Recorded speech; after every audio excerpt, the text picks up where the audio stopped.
ఈరోజు మన చందమామ కథల్లో బండ నాగన్న అనే కథ విందాం. కథ వినే ముందు నాదొక చిన్న రిక్వెస్ట్.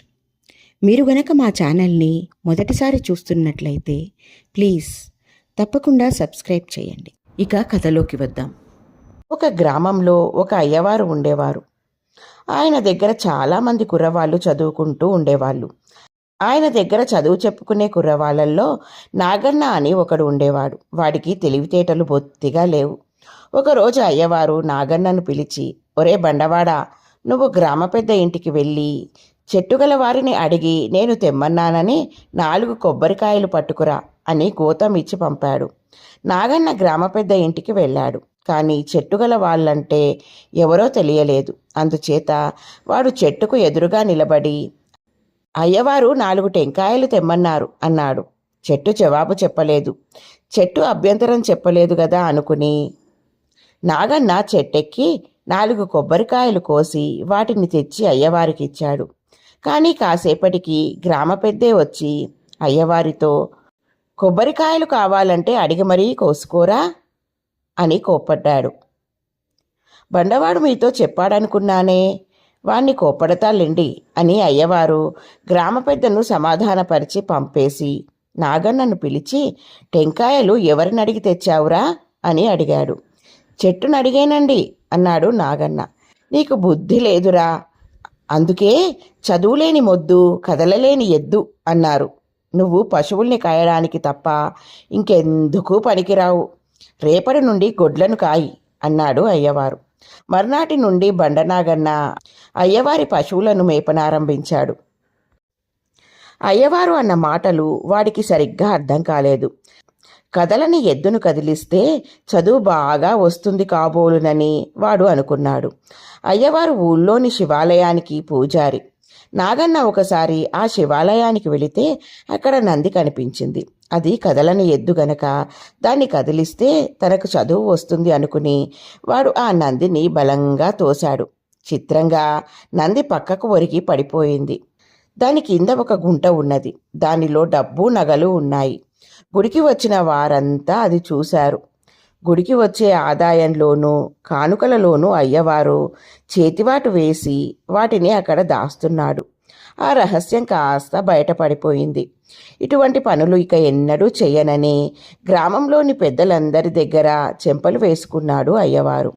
ఆయన ఇంటికి చేరుతూనే నాగన్నతో, నీకు చదువు చెప్పడం నా బుద్ధి తక్కువే, ఇక ఒక్క క్షణం కూడా ఇక్కడ ఉండకు, వెళ్ళిపో అన్నాడు. నాగన్న కళ్ళనీళ్ల పర్యంతమై, మీరు చెప్పిన చదువు నాకేమీ అంటలేదు, 2 నీతివాక్యాలు చెప్పండి, నేను పోతాను అన్నాడు.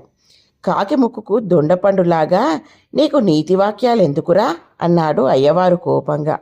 నా గతేంగాను అన్నాడు నాగన్న. ఏమో, ఎవరు చెప్పగలరు? రానున్నది రాకమానదు, కానున్నది కాకమానదు, వెళ్ళు అన్నాడు అయ్యవారు. నాగన్న తన చిన్న మూట నెత్తిన పెట్టుకుని, కాకి ముక్కుకు దొండపండు, రానున్నది రాకమానదు, కానున్నది కాకమానదు అని గురువుగారన్న మాటలు వల్లెవేస్తూ తన ఊరి దారి పట్టాడు. దారిలో నాగన్నకు ఒక చెట్టు మీద కాకి వచ్చి వాలడం కనిపించింది. దాని ముక్కున ఏదో ఎర్రగా దగదగలాడుతున్నది. అయ్యవారు చెప్పిన కాకి ముక్కుకు దొండపండు అదే కాబోలుననుకున్నాడు వాడు. కాకి ముక్కుకు దొండపండు తగదన్నట్లుగా అయ్యవారు మాట్లాడారు. అందుకని నాగన్న ఆ ఎర్రటి వస్తువును కొమ్మ మీద ఉంచి ముక్కుతో పొడుస్తున్న సమయంలో కాకిని అదిలించాడు. ఆ వస్తువు కింద పడింది. నాగన్న దాన్ని తీసి చూస్తే కెంపులు పొదిగిన ఉంగరం.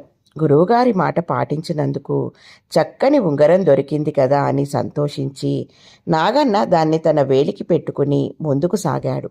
ఇంతకు ఆ ఉంగరం రాజకుమార్తెది. అది ఆమెకు ప్రాణ సమానమైనది. అది పోయినప్పటి నుండి రాజభటులు దానికోసం వెతుకుతున్నారు. నాగన్న ఆ ఉంగరంతో వాళ్ళ కంటబడేసరికి వాళ్ళు అతన్ని పట్టుకుని రాజుగారి దగ్గరికి తీసుకుపోయారు. రానున్నది రాకమానదు, కానున్నది కాకమానదు అని అయ్యవారు చెప్పారు. రానున్నది కానున్నది ఏమిటో తెలుసుకోవాలని నాగన్నకు అభిలాష కలిగింది. రాజుగారు నాగన్నను, నీకీ ఉంగరం ఎలా దొరికింది అని అడిగాడు. ఒక కాకి ఇచ్చింది అన్నాడు నాగన్న. సభవారంతా గొల్లున నవ్వారు. నాగన్న అమాయకుడని గ్రహించి రాజుగారు అతన్ని విషయాలన్నీ అడిగి తెలుసుకున్నాడు. అంత అమాయకుడు స్వశక్తితో బతకలేడు కనుక ఆయన నాగన్న జీవితాంతం వరకు సుఖంగా జరిగిపోయేటట్లు ఏర్పాట్లు చేశాడు. ఎలా ఉంది ఫ్రెండ్స్ ఈ కథ? బాగుంది కదూ? నచ్చిందా? అయితే లైక్ చేయండి. మీ బంధువులకు, స్నేహితులకు ఈ కథలను షేర్ చేయండి. మరిన్ని మంచి మంచి కథల కోసం మా ఛానల్ను తప్పకుండా సబ్స్క్రైబ్ చేయండి. మరొక మంచి కథతో మళ్ళీ కలుద్దాం. ఉంటాను మరి.